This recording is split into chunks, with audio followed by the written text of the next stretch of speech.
Okay, so welcome to this brown bag seminar. Today we have Giulia Giupponi presenting minimum wages and within firm wage inequality. So the seminar will be recorded. So if you don't want to be recorded, please switch off your camera when you are speaking. If you have any questions, feel free to interrupt Giulia and ask your question. The floor is yours. Thank you. Thank you, Tuan. Thank you all for participating today. So the paper that I'm going to present, that is joined with Stephen Machin, is motivated by a very simple, it has a very simple motivation, which is that, so in recent years, we have seen a burst of renewed interest in minimum wages, both in the academic and the policy world. There is a very large literature on the employment effects of minimum wages, which tends to find little disemployment effects, though possibly with an exception, which is that these employment effects have been found on young workers. Age-specific minima, meaning like lower minimum wages for younger workers, are a policy tool that can help reduce such potential negative effects. However, when thinking kind of about the effect or the effectiveness of the implementation of age-specific minima, we need to understand how firms respond to them. Now, the standard assumption in a competitive spot market model is that firms would take advantage of the lower minima for younger workers. And so in this would be kind of the channel through which lower youth minima would help prevent negative effects on employment.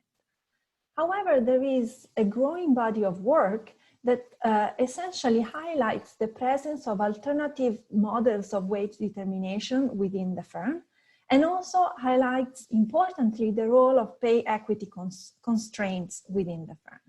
So whenever we want to understand how a policy of such as age-specific minimum wage, what the effects of a policy such as age-specific minimum wage would have, we need to think about and understand to what extent alternative models of wage determination are at play and in which way they interact with the policy environment.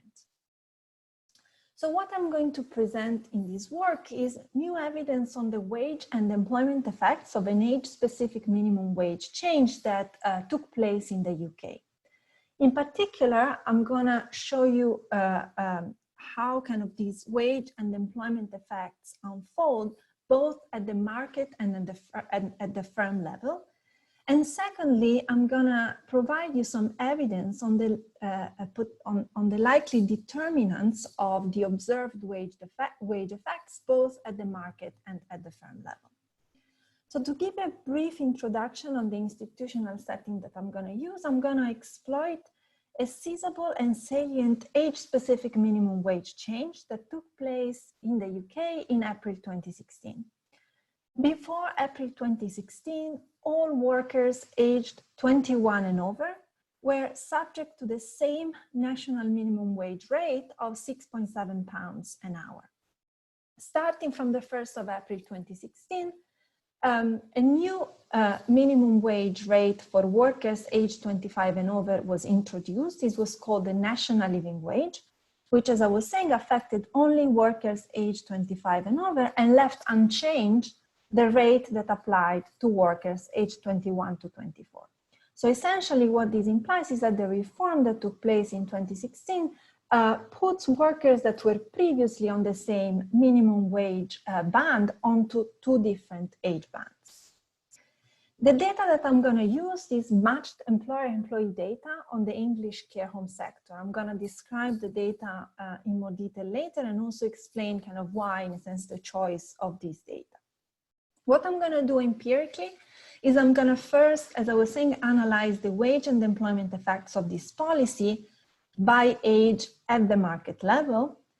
And secondly, I'm going to move to the firm level and I'm going to exploit between firm variation in the bite of the national living wage for identification in order to identify firm level responses to this age-specific minimum wage change. So to give you a little preview of the key insights, of the key results of this paper, Well, at the market level, I document the presence of large positive wage spillovers onto workers under 25. What does this mean? Essentially, as I said before, the policy is legally binding only for workers aged 25 and over. But I will show you that not only the wages of older workers increase as a result of the reform, also the wages of younger workers experience a similar increase.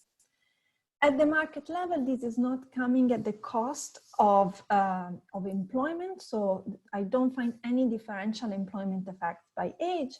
And I will show you evidence that these positive wage spillovers do not seem to be driven by aging effects. So the mere fact that there may be a mass of workers that are age 24, they will turn 25 tomorrow, so I'd rather just raise the wage. It's not due to compositional changes, and it's not due to contractual rigidities. At the firm level, I will provide evidence of what I think is probably the key result in this paper, which is that wage spillovers are stronger precisely in those firms that are more severely affected by the national living wage. So it is precisely in those firms in which there is a larger fraction of older workers that see their wages increase because of the national living wage introduction that we observe the larger wage spillovers onto younger workers. And again, this is not accompanied by any negative employment nor our spillover effects on younger workers. But it seems to be accompanied by an increase in the incidence of precarious contracts amongst younger workers. Specifically, there is an increase in the incidence of zero-hour contracts amongst these workers. Finally, in the last part of the presentation, I'm going to try and say something about what are the determinants of the observed wage spillovers. In particular, I'm going to be assessing the role of between and within firm factors that may determine this type of effects. And the evidence seems to be consistent. Kind of the most plausible explanation for the wage spillover appears to come from within firm pay equity concerns. So in terms of how this paper relates to the existing literature, well, I think we can identify three main streams of the literature that this paper somehow complements. The first is a set of papers that analyze the effects of age-specific employment policies. This is the case, so there's work, of course, that has analyzed precisely age-specific minimum wages, especially in Finland and Denmark. One advantage of the setting that I'm going to exploit today is that I not only look at market level effects as has been done in this other work, but I can also delve at the firm level. And secondly, there is related work on payroll tax cuts. This is work that has been done by Saif Schofer and Same in Sweden. So they exploit payroll tax cuts that apply specifically to younger workers, and they provide evidence of sharing of the rents that these payroll tax cuts generate at the firm level. Compared to work on payroll tax, I think there's still kind of some gain from looking at minimum wages, because specifically the minimum wage policy that I'm going to analyze is very seizable and is salient to both the firm and the workers, possibly more salient than a payroll tax cut. It's an employer payroll tax cut, and it is costly to the firm. The paper is also related to a long-standing literature that has looked at the wage distributional effects of minimum wages. This has been mostly concerned, again, with market level, so the effects on market level wage inequality, and specifically on spillover effects up the wage distribution. Whilst in this paper, at least to my knowledge, it's the first to document these positive wage spillovers onto unaffected workers, in the sense these are kind of downward wage spillovers. We can define them as such. And finally, especially the last part of the presentation relates to a literature that started very early, actually, in thinking about what are the determinants of company wage policies, but that has seen also a huge revival recently with growing empirical evidence, especially on the labor supply effects of pay inequality. And I think this paper may somehow nicely complement this because it's not looking at the supply side effects, but it's also providing some evidence on demand side actions in a sense. So in this is the outline for this presentation. I will start by providing you some information on the institutional context and the data that I use. I will then illustrate the market level effects, the firm level effects, and finally discuss what I like some kind of evidence on what are the plausible determinants of the wage spillovers. So regarding the institutional context, as you may know, the UK has had a system of age-specific national minimum wages in place since April 1999. So since the very beginning, this was set as a minimum wage that would differ across age bands, and minimum wages have been uprated over time, and additional age bands have been introduced over time. The national living wage was a rather unprecedented change in the structure of minimum wages in the UK for various reasons, starting from the way in which it was introduced. The introduction of the national living wage departed from the canonical way in which minimum wages are set in the UK through consultations with the Low Pay Commission that proposes a wage to the government that then can reject it or accept it and announce a future minimum wage up rate.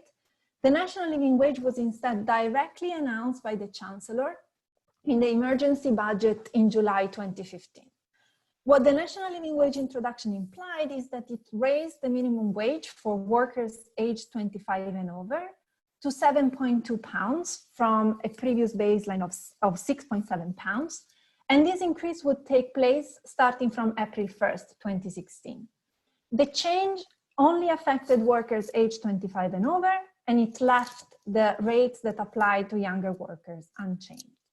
It was a radical change, as I was saying, in the structure of the minimum wages in the UK, if anything, because it introduced a new age band, but also because it was a pretty sizable increase, especially if compared with those that took place previously. And it implied a major change in the coverage of workers. Moreover, it was an announcement that not only introduced the national living wage starting from April 1st, 2016, but also it set a target for the minimum wage to achieve 60% of median wages by 2020. So in a sense, you can think of that as a plan for minimum wage increases for the future. So here is just another, like a simple illustration of the policy change that I'm going to exploit. As I was mentioning before, the national living wage was announced in July 2015. Up to March 2016, all the workers that were aged 21 and over were subject to the same national minimum wage. Starting from April 2016, you see that there is kind of this divergence in the patterns of the rates that apply to workers aged 25 and over, and those that apply instead to workers aged 21 to 24. So this is precisely the type of variation that I'm going to exploit. The data that I'm going to use is called the National Minimum Dataset for Social Care. It is an online system managed by Skills for Care and the Department of Health. You can think of it essentially as an HR management tool that adult social care providers can use to manage data on their workforce. From a research point of view, what this gives us is essentially a matched employer-employee data set at high frequency, as high as the monthly level. And I have access to the data starting from September 2014 up to March 2019, but I should shortly be able to have access to even more recent data. The information that we have in this data set is quite like the canonical one that you would have in a matched employer-employee data set. At the firm level, we have information on employment, the location of both the firm and the establishment, and also the date at which the system has been updated by the company.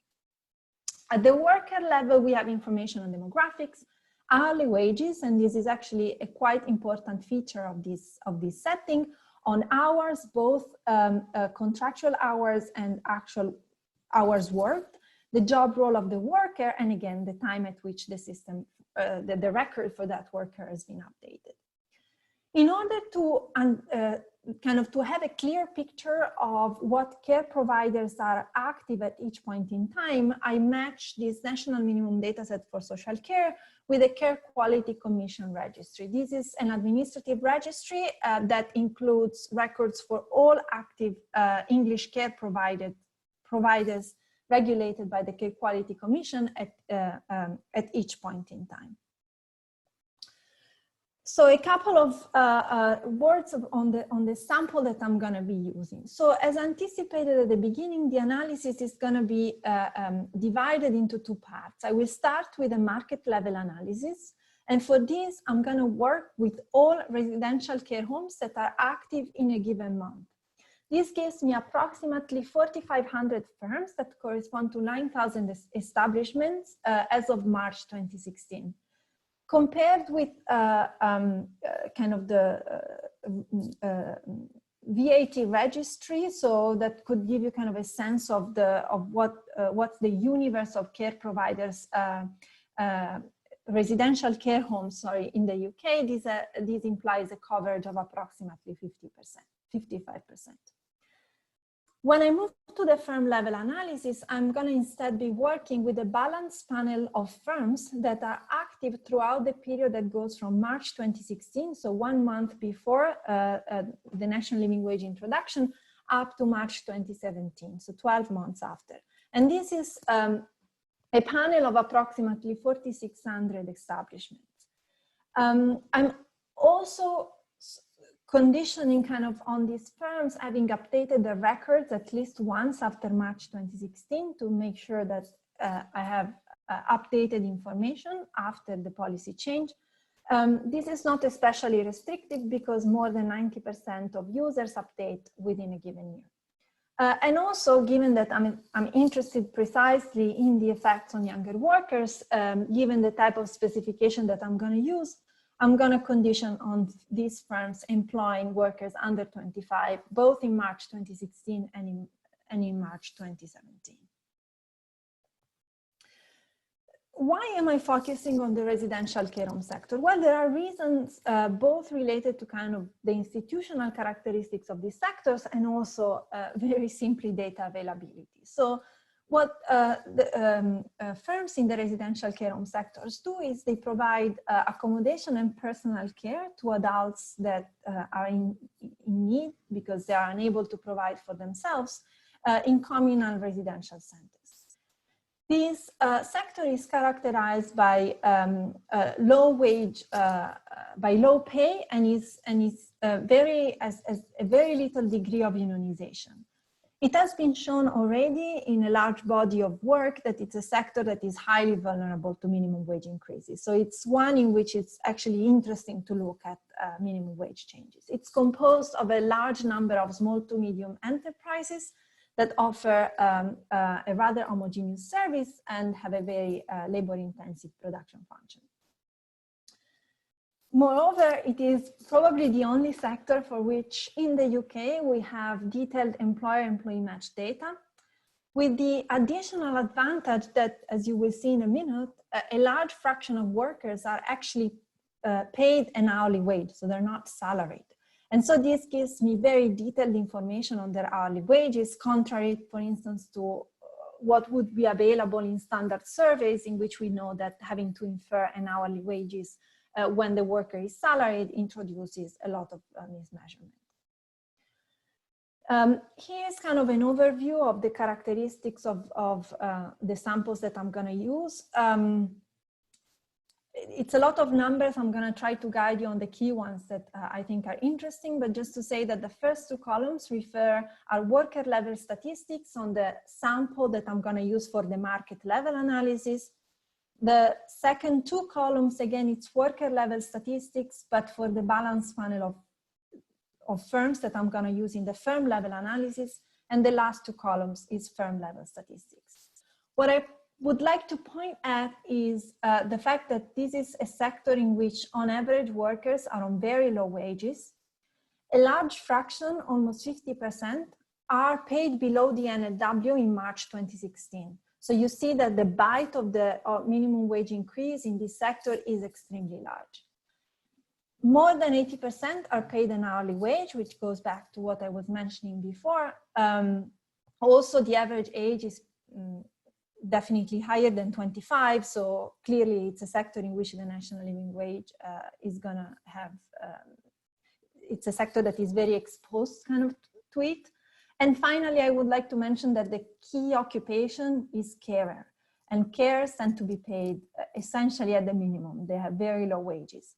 There are also other occupations, so carers make up 50% of, on average, of the workforce, but there are also senior carers, ancillary staff, which is very similar to care assistants, but they don't provide care to the, they work, for instance, as cleaner, or they serve food, and nurses that instead are on higher pay. Okay, so let me now move to the first part of the analysis where I look at the market level effects, and I start with broad wage and employment effects. So to give you a little kind of introduction on what we would expect in if the market operated as a competitive spot market. Here, the status quo ante is that all workers were paid the same wage in equilibrium. So we know that the vast majority is paid at the minimum, and they were all subject to the same minimum before. After the national living wage introduction, we have that older workers, those aged 25 and over, become more costly to the firm. If we assume that workers around the age 25 cutoff are good substitutes for each other, then we would expect that in the short run, the firms take advantage of the lower cost for younger workers. So they pay workers their age-specific minimum. And given that younger workers are relatively cheaper, they may in the long run decide to employ more younger workers, which would then drive their their equilibrium wage up. But in any case, we expect, in the short run, we expect a discontinuity in wages. In the longer run, we expect a discontinuity in employment. But in any case, we expect a discontinuity in either of the two. What do we see? So in this graph, I am plotting the average hourly wage by the age, by the age of the worker. This is for March 2016. And here I'm conditioning on a single occupation, care assistants. The age is defined at a rather fine beams because it is defined in quarters. So as you can see, and as we would expect, there is no discontinuity around the age 25 cutoff. What happens once the national living wage is introduced? Well, here you see what happens 12 months after. Again, I'm plotting the average hourly wage by age, and there is essentially no discontinuity, no detectable discontinuity around the age 25 cutoff. And again, if we go on kind of and look at March 2018 and March 2019, the patterns are identical. And similar results apply if we, instead of looking at care assistants, we look at all occupational types. So in order to try and quantify the size of these positive wage spillovers onto the younger workers, I do a sort of thought experiment of this type. So what you see here is in the first column, I am reporting the RD estimates of actual hourly wages. So precisely the estimate that you saw before for March 2017. In the second and third column instead, I say, well, what would have been the discontinuity at the age 25 cutoff had firms paid their workers their age-specific minimum? So had firms kind of stick with the minimum wage regulation. Now, I won't delve into the detail. I make kind of slightly different assumptions in column 2 and column 3 in assigning kind of this counterfactual wage. But broadly, what I do is if a worker younger than 25 was paid below the national living wage, I leave that worker at that wage. I allow workers also under 25, whose wages were already above the national living wage to grow freely, essentially, over the period between March 2016 and 2017. So had firms not kind of implemented these wage spillovers, then this continuity at the 25 age cutoff would have been of approximately 30 to 50 pence. And finally, I ask essentially how much of this discontinuity is actually transferred onto younger workers. So how much of this potential gap is closed by firms operating these positive wage spillovers. And this is what is computed here at the bottom. So approximately 84 to 89% of this potential gap is closed thanks to the implementation of these wage spillovers on younger workers.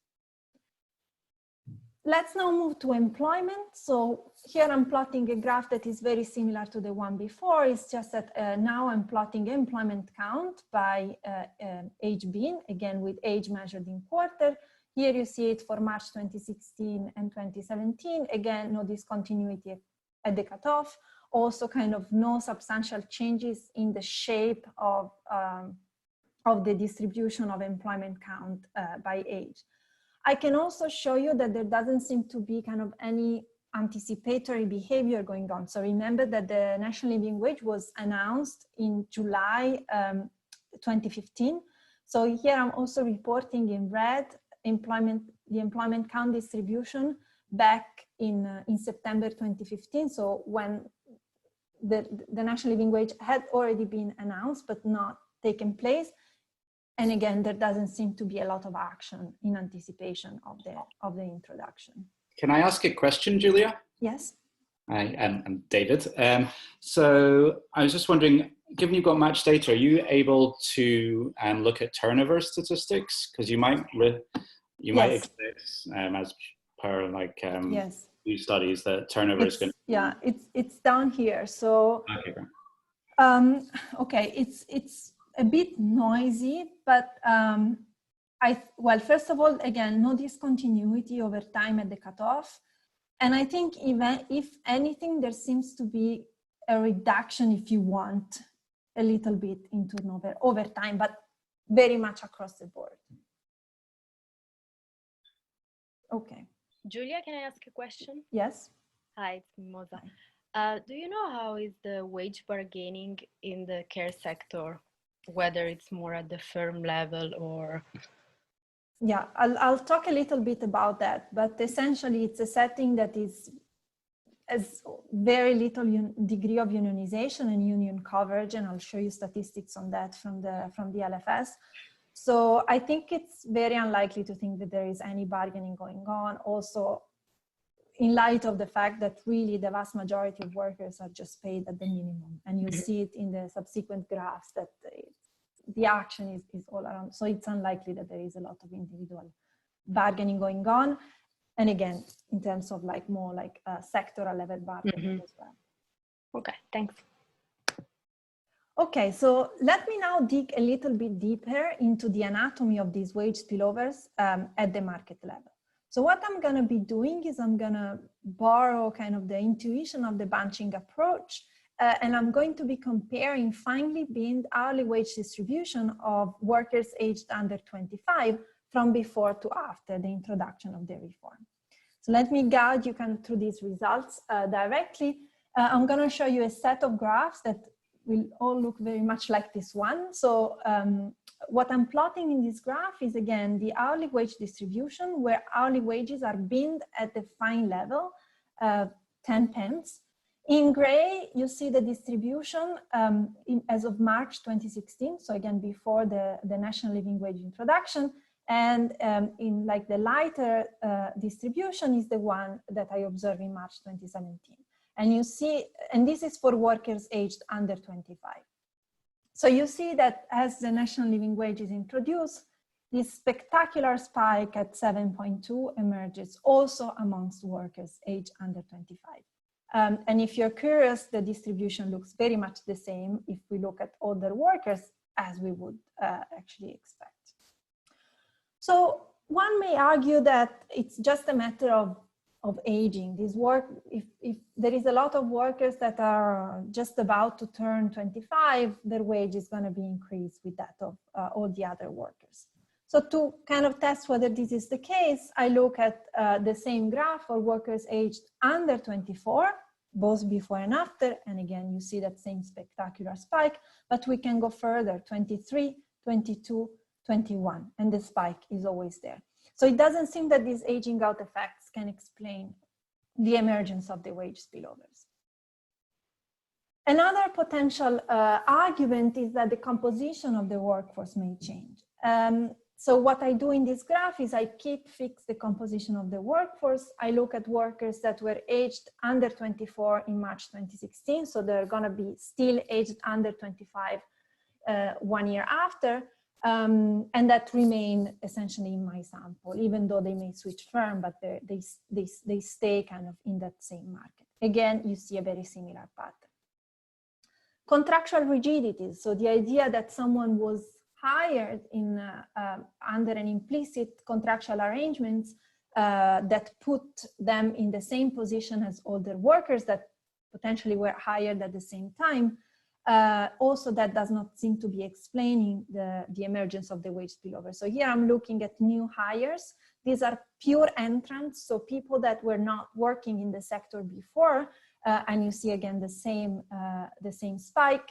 But similarly, if I looked at job-to-job transitions, similarly, if I looked at new firms, those that are newly open, and similarly, if I look at those that I call the outsiders of the labor market, so these are temporary workers, bank workers, where bank is a terminology kind of in the adult social care jargon that identifies workers that can be called as replacement whenever there is need, and temp agency workers. Though I have to say that there are very few of these temp agency workers in my sample. Giulia, yes. Can I ask you a question? Mm-hmm. So it's true that in 2017 there is that big spike at 7.2, but even in previous years, the wages seem to be concentrated around like a very, small range. And before, when you show the cross section of wages across age for different years, it seemed to increase quite steadily across the different years, including in the year when you have the reform. So I'm just wondering whether wages would have increased, maybe not exactly to 7.2, but they would have increased above the minimum wage, even if the reform didn't take place. Well, I think from what you see from these graphs is, I mean, this like very strong bunching precisely around the minimum wage levels, to me seems to suggest that it's really the minimum wage that is driving these increases. And the analysis that I will show you later in the firm level part also is very consistent with this notion, because we see that the wage increases precisely take place predominantly in those firms that had a higher fraction of workers that would be affected. So I don't know if this answers your question, but the spikes that you see, maybe this may help as well. So the spikes that you see here in the gray distribution at 6.7, 6.5. So 6.7 was precisely the national minimum wage that applied again to all workers age 21 and over before in March 2016.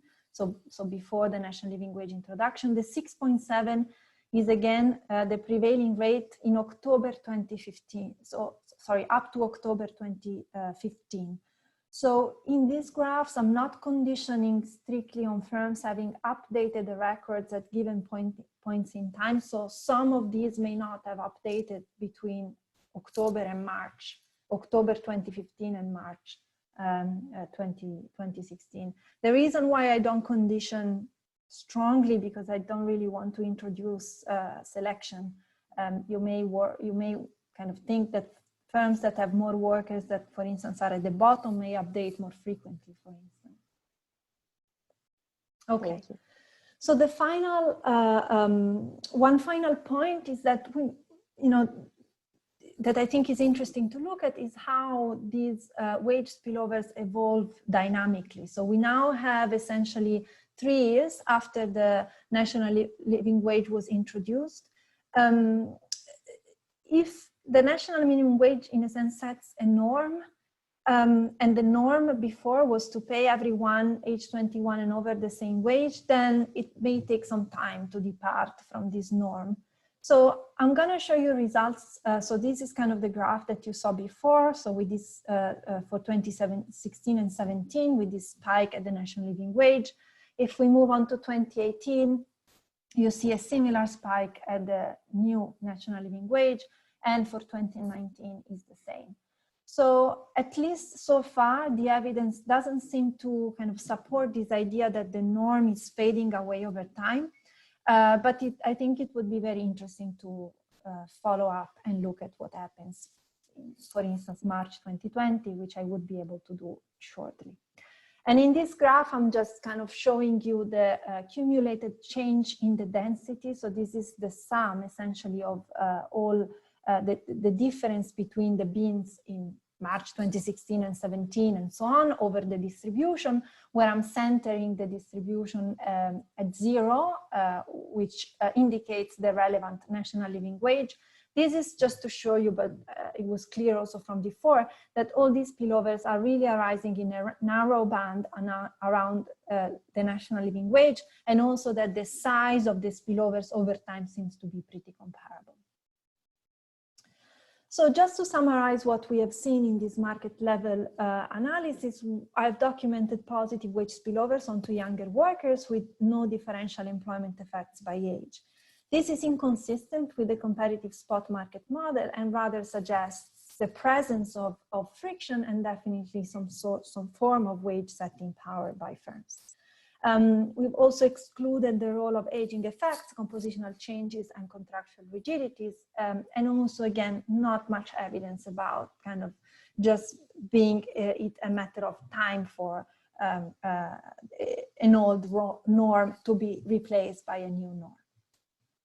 So let me move now to the firm level effects.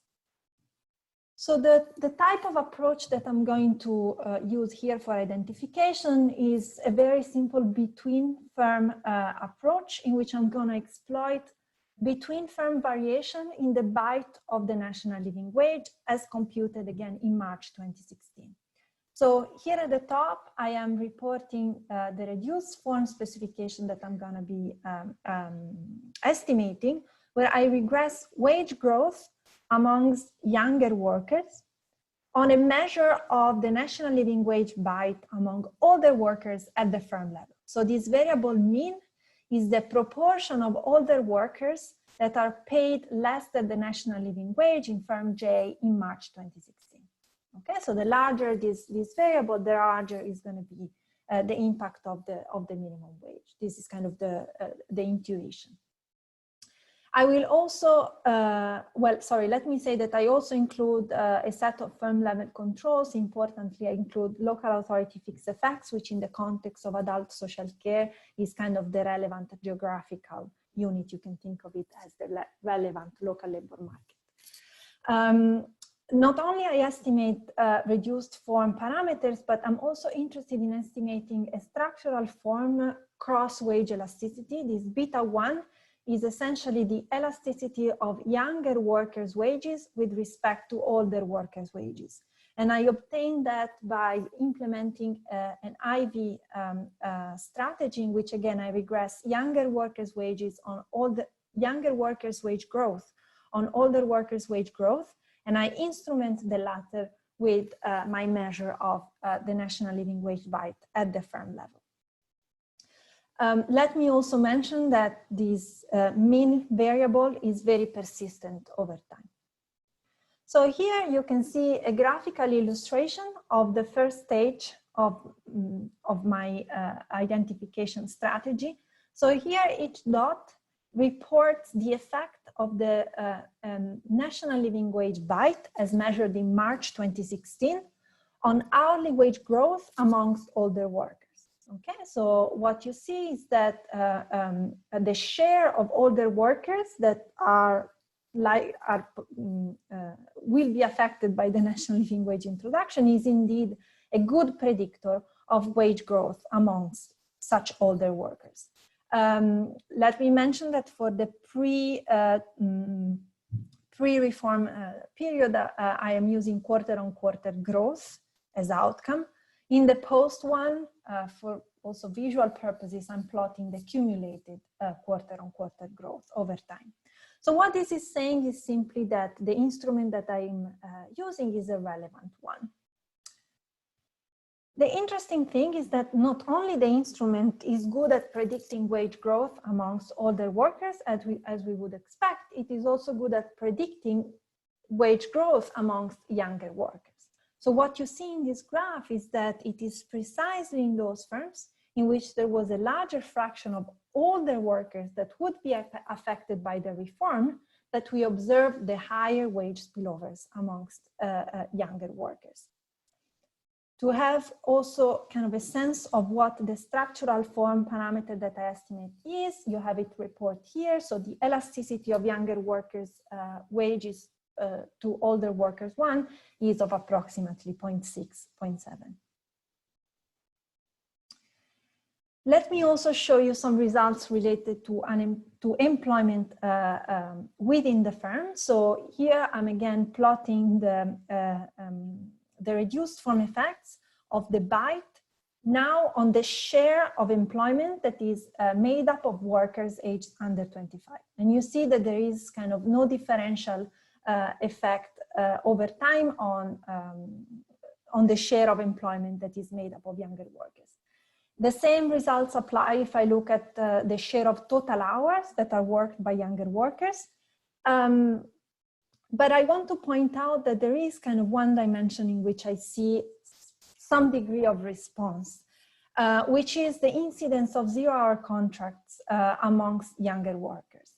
So zero-hour contracts are a contract type that exists in the UK. So it's very prominent in the UK, but actually it exists in other guises in other countries. The peculiarity of this contract type is that it's such that when the two parties come into an agreement, there is no minimum guaranteed number of hours. So the firm is not obliged to offer a minimum number of hours to the workers. In principle, also the worker is not obliged to take on work when offered, but kind of this sort of symmetric flexibility is anecdotally kind of not always there. So what you see here, something that, sorry, I haven't mentioned, is that the black dots refer to the balanced sample of firms, but I thought kind of for completeness in a sense to also report the effects on for a longer time span, and this is, however, for an unbalanced panel, okay? So these are firms that were active in March 2016 and that are also active at given points in time. So you can see that at least in the balance panel, there is some evidence of this higher incidence of zero-hour contracts among younger workers. However, this is not coming, at least not in the short run, at the expense of reductions in average hours worked by younger workers. Possibly somehow there is some evidence to the contrary. But in a sense, you may think of this increase in the incidence of zero-hour contracts as a way in which firm can insure against possible future demand or productivity shocks because it gives flexibility at the intensive margin to firms. Okay, so this was kind of what I wanted to show you also at the firm level. Let me now move to the final part of the presentation. So in this part, the objective is essentially to try and understand why are we observing these positive wage spillovers. So we have seen a type of firm level adjustment to the national living wage introduction that is not consistent with the canonical competitive spot market model and suggests to the very least, kind of the presence of frictions and of wage setting power by firms. Now there is, as I was mentioning at the very beginning, a long literature that has been thinking about the company wage policies, like what determines models of kind of wage setting within the firm. So we can think of kind of two broad categories of determinants of the wage spillovers. One is what I call the intra-firm, so within firm determinants, and one is the inter-firm determinants. So the intra-firm determinant of wage spillovers can be summarized as a cost to the firm of keeping a diversified wage structure. This cost could have kind of different reasons. It could be, there could be a pay equity constraint, whether motivated by pure fairness type of concerns, or whether motivated by kind of equity constraints that have an efficiency wage motive. So the fact that you want to pay workers that do the same type of job, the same pay, in order to avoid kind of changes in or reductions in effort. So again, at the firm level, we may think that there is a cost in keeping a diversified wage structure, which may be due to pay equity constraints, bargaining cost, it's costly to bargain individually with each worker, or simply due to administrative costs of keeping keeping track of a lot of different wages. At the inter-firm level, instead, we may think that these wage spillovers may arise because of an outside option type of story, whereby firms compete for workers, and in order to attract workers, in this case younger workers, they have to raise their wages. So in the remainder of the presentation, I'm going to provide, you see, it's rather suggestive evidence that tries essentially to assess the role of each of these determinants. To do so, I'm gonna first develop a measure of wage spillover at the firm level. This is actually a measure that I borrow from existing work by Butcher, Dickens, and Manning, and I'm gonna show you this measure in a second. And secondly, I'm gonna test the role of these intra and inter-firm factors. So this is the measure of wage spillover that I use at the firm level, and that I indicate with theta. I borrow again the same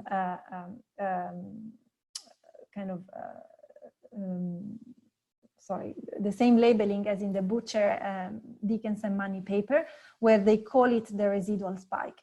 Conceptually, it's very simple. It's simply the change in the share of younger workers that are paid below their age-specific minimum at the firm level. So you can see it illustrated in this graph, where I am plotting the cumulative distribution function of hourly wages for workers aged under 25. And think of this as a firm level distribution. So the solid line illustrates the distribution in March 2016, and the dashed line in March 2017. Now, imagine that this is a firm in which there are no wage spillovers in place. So younger workers are simply kept at their age-specific minimum. What does this mean? Well, it means that actually we would expect that at least for the portion of distribution that is below 6.7, the dashed line would overlap with the solid line, because younger workers would be kept at the same level over time, okay? No wage spillovers. So our measure of theta would be this F star, and F would be identical. So in absence of wage spillover, theta would be 0. Now let's think about the other extreme case, in which the firm instead operates a full kind of wage spillover type of scheme. Then we would expect that in March 2017, all workers that were below 6.7 are gonna be raised above it, okay? And so essentially the proportion of workers that remain kind of below the 6.7 becomes 0. So my measure of theta would be equal to 1. Okay, so simply theta is a measure that is an increasing function of wage spillovers at the firm level. Let me start by thinking first about the role of these inter-firm factors. Now, a very simple way in which we can assess the role of between firm or local labor market factors in determining wage spillover, so the role of this outside option type of story, is simply to look at how the basic kind of equations in which I estimate wage spillovers, either in the reduced form or in the structural form way, change as I include fixed effects for local labor markets. So here in the first two columns, I am reporting so here in column 1 is the reduced form, column 2 is the structural form of a regression in which I regress wage growth amongst younger workers on either my measure of the bite or wage growth among older workers appropriately instrumented. And this is without any local labor market controls. In columns 3 and 4, I'm reporting the same reduced form structural form, and now I am including local authority fixed effects. And in the last two columns, 5 and 6, I'm instead including another definition of local labor market, travel to work area, which is a more canonical definition of local labor markets in the UK setting. What we can see from these estimates is that essentially the introduction or omission of the local labor market fixed effects doesn't seem to be doing anything almost to the estimates, which suggests actually a very limited role for these interfirm factors. And I can actually show you additional evidence of the fact that, for instance, proxies for the outside options, such as the average wage of carers under 25 in the local authority or median wages in any occupation in the local authority, don't correlate at all with the size of the wage spillovers. And also the degree of market concentration in the care sector in the local authority doesn't seem to matter for the size of the spillovers. So let me now turn to the intra-firm factors. I will first show you again further evidence of the fact that it seems that these pay equity constraints within the firm really matter. So what this graph is showing, it's a bin scatter plot in which on the y-axis I'm reporting my theta measure, so what I call the residual spike, this increasing measure of wage spillovers, against the bite of the national living wage at the firm level. So the proportion of low paid workers amongst older workers as of March 2016. But I'm also controlling for the share of younger workers that were potentially eligible for the national living, potentially eligible for a wage spillover. So the workers that were paid below the NLW in March 2016. So what I'm doing, in other words, in this in this graph, is I'm comparing ideally like two firms where you have the same fraction of younger workers that are potentially eligible for the wage spillovers, but the two firms differ in the share of older workers that are affected by the national living wage introduction. And what you can see from this graph is that keeping fixed, in a sense, the share of younger workers eligible, it is precisely in those firms in which there is a higher fraction of older workers affected by the national living wage that we observe the larger wage spillovers. Another way of interpreting this is that it is precisely in those firms in which the NLW disrupts, in a sense, the wage structure at the bottom amongst part of workers in the firm that we see kind of this greater homogenization of workers in response. Not only the wage spillovers that I see arise within the firm, they actually arise within an occupation. Here I'm showing you as an example the results for carer. So you see that it is only kind of wage growth amongst older workers that are in the same occupation, the carer occupation, that lead to that are positively associated with growth in the same occupation, carers amongst younger workers. And I can show you similar results for senior carer and ancillary. Administrative staff and nurse don't really show anything because the bite in these occupations is very low. Going back to the issue of bargaining. So we mentioned as potential kind of determinants of wage spillovers, these pay equity constraints, the cost of having to bargain individually with each worker.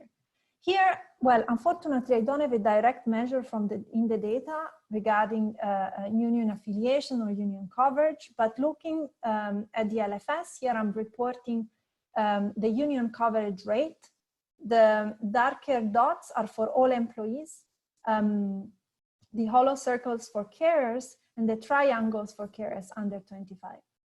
you can see that there is really a very, very small fraction of these workers that are covered by union bargaining, which I think is consistent with the notion that these wage spillovers are unlikely to be arising as a way to avoid the cost of individual bargaining, because bargaining is likely not to be taking place in this setting. And finally, the last factor that we mentioned is the cost, the administrative cost of keeping a diversified wage structure. Now, again, I don't have kind of direct information on this, but I think it's plausible kind of to assume that this administrative cost of keeping a diversified wage structure is a fixed cost. Now, the larger the fraction of younger workers, so the larger the group of workers on which, if you want to implement these wage spillovers, so for whom you have to increase the wages, the more costly it is to implement the type of wage spillover policy. So you see in this graph that there is no association between the size of the spillover and the share of workers under 25 that are paid below the minimum. What this indicates is that there doesn't seem to be kind of, so you may worry that, again, if the administrative cost is a fixed cost, then once you have to implement this scheme for all workers, implementing the scheme may become so costly to overcome the administrative cost saving. But we don't seem to find kind of any relationship between kind of the cost of implementing these uniform wages in the firm and the size of the spillover effects. So to conclude, what we have seen so far is that at least kind of the evidence suggests a limited role for inter-firm factors, so local labor market factors, but also there is evidence that allows us kind of to discard the role of bargaining and administrative costs. Conversely, it seems that these equity concerns, this compression within the firm is what emerges kind of as the most plausible explanation. Now, these equity concerns could take either the form of pure fairness, the idea that you want to pay two workers that do the same job the same way, just because that's the fair thing to do. But there may also be kind of another twist to this notion, which is what I would call the fair wage effort hypothesis, which is a version of the efficiency wage theory, the idea that you may worry that if a worker perceives to be paid less than the fair wage, then they may not exert kind of enough effort. So increasing their wage is essentially a wage to increase their effort.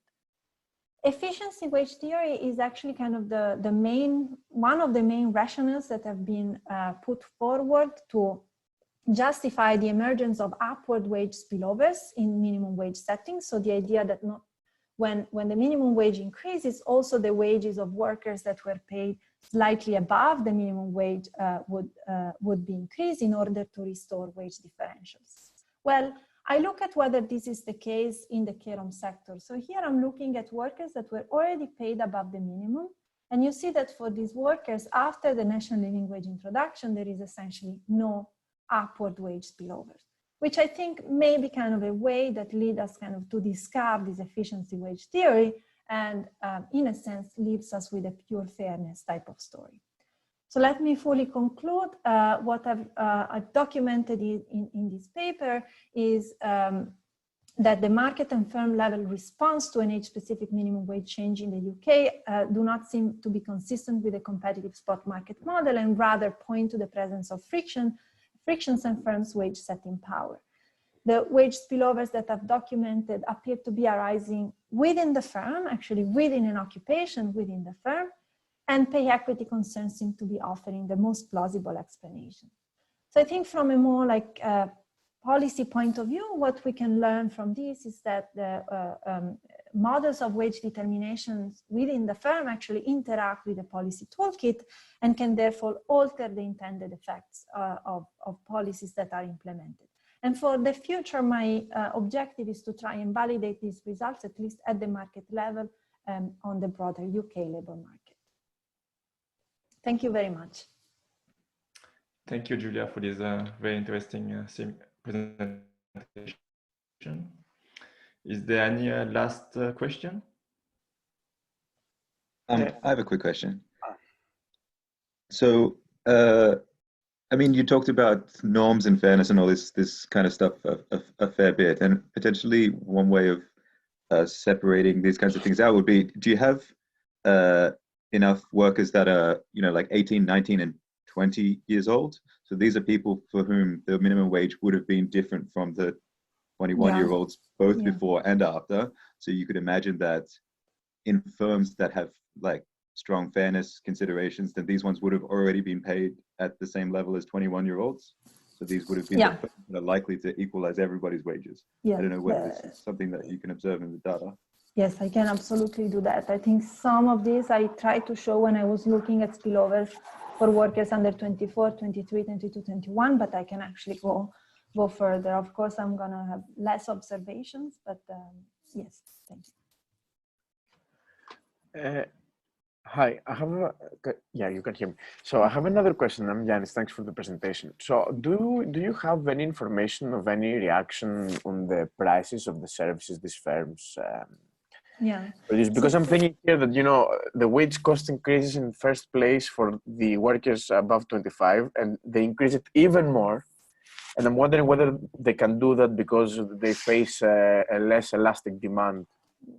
So so on prices, this is quite a peculiar sector because prices are regulated by the local authorities, and so this leaves firms with very little room in their ability to increase prices, and there's also a lot of anecdotal evidence on this point. I've made kind of a back of the envelope calculation of how much the implementation of these wage spillovers cost to the firms. So in the absence of wage spillovers, average wages would have increased by approximately 3.5%. With wage spillovers, the average wages increased by 3.7%. Okay, so there is kind of this 0.3 percentage point increase in wage growth that that firms decide to take to accommodate the wage spillover. So in fact, it's not kind of it's non-negligible if you take it kind of as a fraction of the total wage growth, and if you consider that these firms have a pretty high labor share of total cost, it's non-negligible, but it's also kind of not a massive increase. Okay, so in some sort they accept some reduction in their profits to keep the pay equity, for example. Exactly, yes. So again, prices, I don't have a measure of prices. We ran in the past a survey that shows that in fact there is no kind of change in the price level, but the response rate was not like super high, so it's to be taken with a grain of salt. What we found is that some reductions in the quality of care services, which you may think kind of as a quality adjusted price in a sense, right? So like a measure of the counterpart in a sense of prices in a context in which you can't alter prices. Okay, thank you. Okay, thank you very much. Thank you. So